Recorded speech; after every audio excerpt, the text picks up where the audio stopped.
करीब 20 लाख रुपए उमर को सौंपे गए और आईईडी बनाने के लिए 3 लाख रुपए से एनपीके खरीदा गया।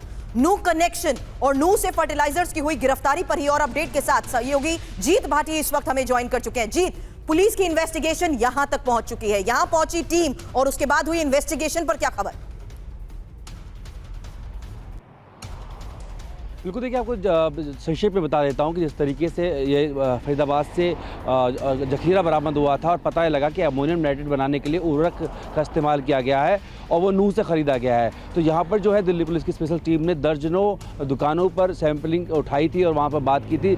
अब जो एक नूह में एक दुकानदार है अग्रवाल मैसर्स करके, उससे सैंपल मैच कर गया है। उसके बाद में उस दुकान पर पहुँची पुलिस और वहाँ का जो मालिक है दिनेश सिंगला, उसको पुलिस ने हिरासत में ले लिया है। साथ में डीवीआर भी वहाँ से उठा लिया है ताकि देखा जाए कि क्या उमर या मुजम्मिल जो है खुद यहाँ लेने आए थे एनपीके या किसी से उन्होंने मंगवाया था। अब देखिए यहाँ पर नूह से कई तरीके से जो संपर्क जो है वो स्थापित हो रहा है। यहाँ तक कि जो मुजम्मिल था वो 5 वक्त का नमाजी था और उसको अल-फलाह यूनिवर्सिटी के पास में जो मौलवी नमाज पढ़ाता था उसका भी कनेक्शन नूह से है।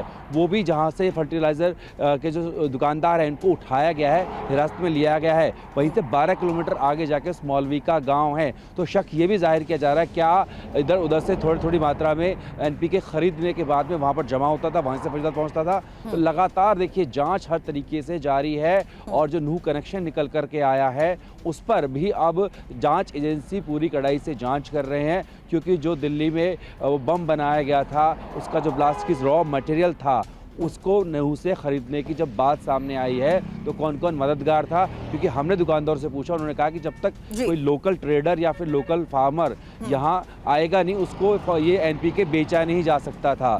तो क्या किसी ने उनकी मदद की? तमाम एंगल से पुलिस जांच कर रही है और यही वजह है कि जो मॉलिक्यूल्स जो होता है एनपीके का, नाइट्रोजन, फॉस्फोरस और पोटेशियम का मिश्रण होता है, उसका मॉलिक्यूल और उसका रेशो जो है वो दिनेश सिंगला की दुकान से मैच किया और कहीं ना कहीं जब पुलिस को लगा कि यहीं से खरीदा गया है उसके बाद उसको हिरासत में ले लिया गया। बहुत बहुत शुक्रिया इस पूरी इन्फॉर्मेशन के लिए। आपका एक क्विक रिस्पांस आपसे बख्शी सर चाहूंगी, क्योंकि जिस तरीके से मामले में जांच को लेकर अलग अलग स्तर पर राज्यों तक जांच का दायरा बढ़ चुका है, कैसे इन कड़ियों को जोड़कर इस वक्त जानना जरूरी है कि आखिर इस प्लानिंग को एग्जीक्यूट करने के लिए फंडिंग कहां से हो रही थी।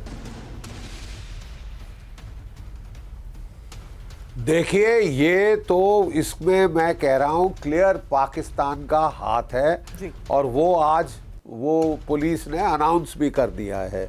ये जो मुजफ्फर राथेर था ये और मुजम्मिल, ये दोनों तुर्की गए थे अपने पाकिस्तानी हैंडलर उकाशा से मिलने।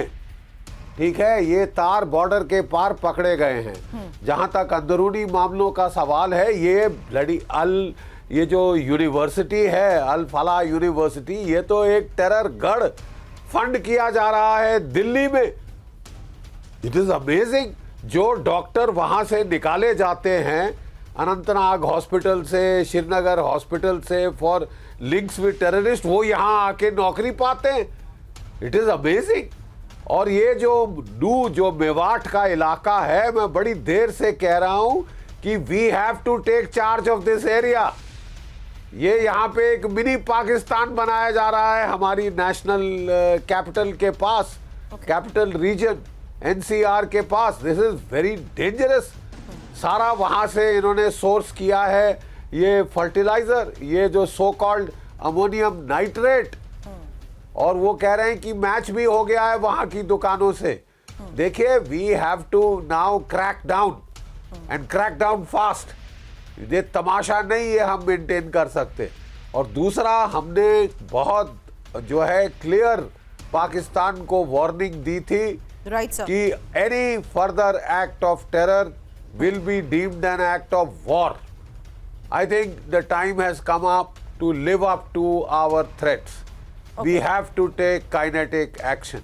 बिल्कुल सर, एक्शन के तहत ही मेरे सहयोगी पुनीत जिस तरीके से इस पूरे मामले की इन्वेस्टिगेशन पर नजर बनाए हुए पुनीत मेरे साथ है। 22 घंटे तक चेक किया गया था और अब इस गाड़ी को लेकर के इस वक्त पुलिस जा रही है। लगभग 22 घंटे इसकी तलाशी एनएसजी, एनआईए और इसके अलावा फॉरेंसिक की टीम ने की थी। ये गाड़ी जो है वो अल-फलाह यूनिवर्सिटी के अंदर खड़ी थी। कल सुबह से ये गाड़ी जो है यहाँ पर खड़ी थी, जिसकी तलाश की जा रही थी। फहीम नाम का शख्स है जो कि डॉक्टर उमर का असिस्टेंट बताया जा रहा है।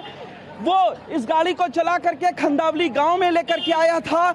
संदेह जताया जा रहा था कि इस गाड़ी के अंदर जो है विस्फोटक हो सकता है और इसके बाद जो एनएसजी की टीम है उन्होंने लगभग 22 घंटे तक इस गाड़ी को चेक किया था। DL 10CK0458 ये नंबर है गाड़ी का, जिसके अंदर कुछ भी ऐसा सस्पिशियस नहीं मिला। लेकिन ये गाड़ी जो है इस वक्त लेकर के जा रहे हैं और आप देख सकते हैं कि ये जो गाड़ी है वो उसका इस्तेमाल अमोनियम नाइट्रेट को खरीदने में किया गया था, जो उर्वरक था जो तमाम विस्फोटक में इस्तेमाल किया जाता था, उसके अंदर इस गाड़ी को खरीदने के लिए इस्तेमाल किया गया था। तो फिलहाल ये रेड इको स्पोर्ट्स गाड़ी वो गाड़ी है जिसकी लगातार तलाश की जा रही थी, लेकिन अब ये गाड़ी यहाँ से लेकर के पुलिस चली गई है।